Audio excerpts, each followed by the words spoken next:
cette grande alliance. Alors, donc, nous sommes à l'entame de l'année scolaire et c'est pour cette raison que nous avons jugé nécessaire d'organiser cette présente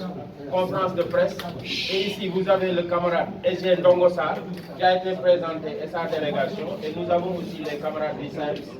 Et sans plus tarder donc, nous allons vous faire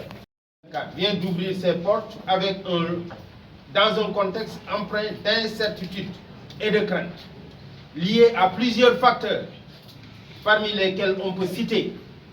la situation politique que traverse le pays, le passif social des accords qui pèse comme une épée de Damoclès sur l'avenir de l'école sénégalaise, les nombreux cas de détention illégale et arbitraire d'enseignants dans les geôles, les sorties intempestives des étudiants à travers le territoire national pour exiger la réouverture de l'université Cheikh Anta Diop de Dakar.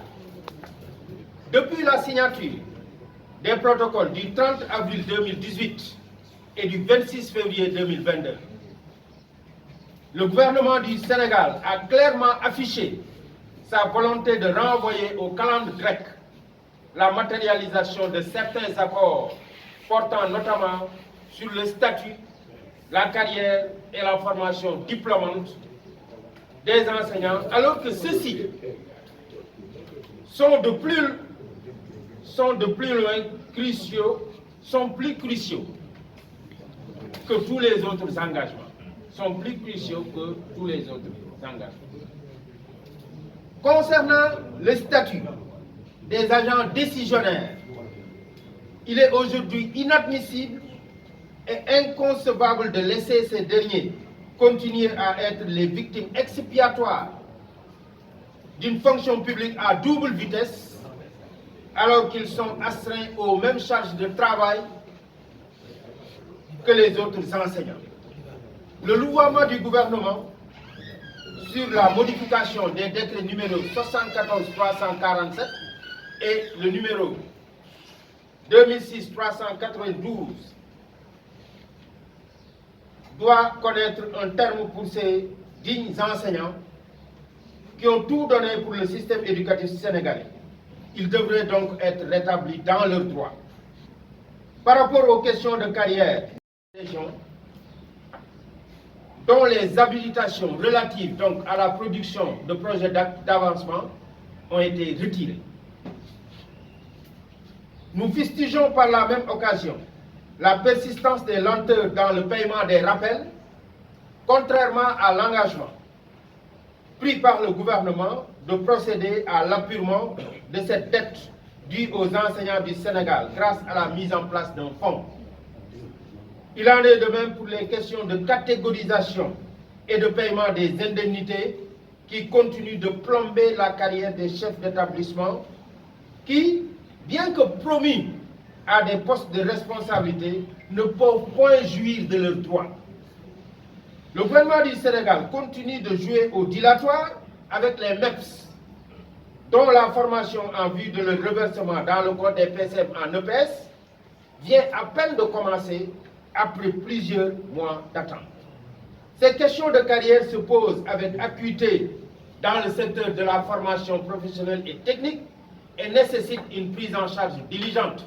Pour le dit secteur, d'ailleurs, je dois rappeler qu'aujourd'hui, la question nodale, c'est la révision du statut des METP, donc qui devrait bénéficier des mêmes modalités de changement de corps que ce que nous appelons les MEPS. Au-delà de ces manquements graves, il est à signaler et à déplorer le retour des politiques d'austérité qui ont contribué à asphyxier l'école sénégalaise durant les plans d'ajustement structurel avec la réduction drastique des budgets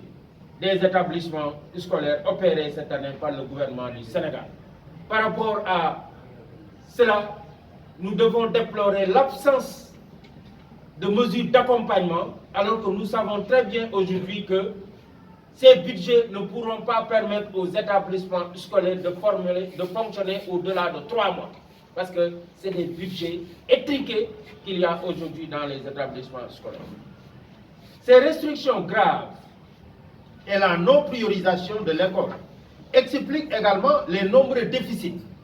de personnel, de matériel et d'infrastructures enregistrés dans le système éducatif. Cette situation de manque, qui a été savamment bien programmée par les autorités, est d'ailleurs aujourd'hui l'argumentaire qu'ils utilisent pour vouloir cautionner un recrutement spécial basé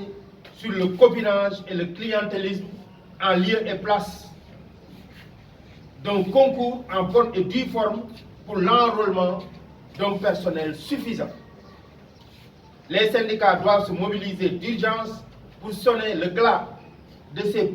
pratiques contre-productives dont le maintien aura comme seule et unique conséquence la mort de notre temple du savoir. En outre, la formation diplômante des enseignants,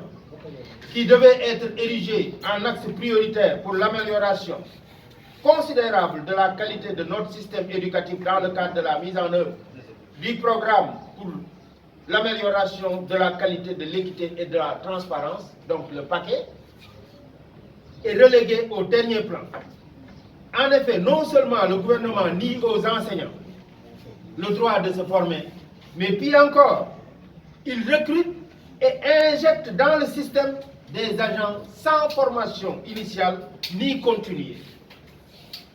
Cela est d'autant plus vrai que la formation des professeurs de philosophie, des chargés de cours, des professeurs contractuels ayant capitalisé plusieurs années d'expérience,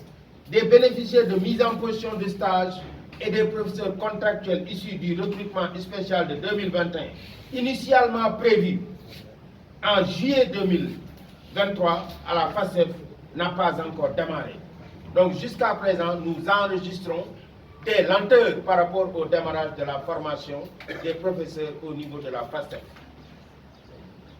Et pour attester d'ailleurs de leur aversion démesurée, l'aversion démesurée du gouvernement par rapport à la formation des enseignants, l'arme de la déportation a été utilisée pour les enseignants devant bénéficier de retour des stages en lieu et place d'une affectation conforme au principe de la gestion démocratique. Sur le plan social, la politique d'accompagnement des fonctionnaires pour l'acquisition de logements à travers la mise en place d'un prêt est aujourd'hui pervertie, d'autant plus que nous constatons que la stratégie d'externalisation du prêt jette en pâture les enseignants bénéficiaires du prêt et tous les autres fonctionnaires face à des banques qui violent allègrement les engagements souscrits dans le cadre de la convention qui les lie au gouvernement du Sénégal. À ces mots s'ajoutent les violations récurrentes des droits ainsi que la résurgence des pratiques liberticides de la part du gouvernement qui ont abouti à des arrestations multiples d'élèves et d'enseignants qui croupissent aujourd'hui dans les geôles. Est-il besoin de rappeler que l'enseignant est un citoyen avant d'être quand même du point de vue de la corporation enseignante. Et sur ce plan, nous rappelons que personne ne peut lui confisquer le droit qui lui a été consacré par la charte fondamentale de notre pays. Il importe de dénoncer également la tentative inacceptable et inexplicable du gouvernement de prolonger la fermeture de l'université Cheikh Anta Diop sur la base d'un argumentaire fallacieux qui cache mal leur intention manifeste de sevrer toute une génération de savoir et de connaissances au moment où leur propre progéniture en acquiert hors de nos cieux. Face à tous ces maux et ces manquements, l'alliance du moyen secondaire entre le SEMS et le CUSEMS exige du gouvernement du Sénégal l'appurement du passif des protocoles signés à travers le parachèvement de la dématérialisation des actes et des procédures, la révision du statut des décisionnaires, le démarrage de toutes les formations à la FASTEF, le relèvement des quotas pour le paiement des rappels dus aux enseignants, le doublement des budgets des établissements scolaires, le paiement sans délai des indemnités de suggestion aux chefs d'établissement. Nous demandons également et exigeons le strict respect du principe de la gestion démocratique, surtout pour ce qui concerne le cas des enseignants qui ont bénéficié d'un retour de stage, qui ont été ventilés en violation flagrante des dispositions quand même de ce que nous appelons le principe de la gestion démocratique. Nous exigeons également l'arrêt systématique des restrictions des libertés et la libération des enseignants arbitrairement détenus.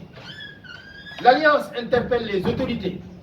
sur ces questions et appelle tous les enseignants à la mobilisation pour une école de qualité et pour exiger l'arrêt des politiques d'austérité dans le secteur de l'éducation et de la formation qui demeure le meilleur investissement à faire pour une nation. En guise d'alerte,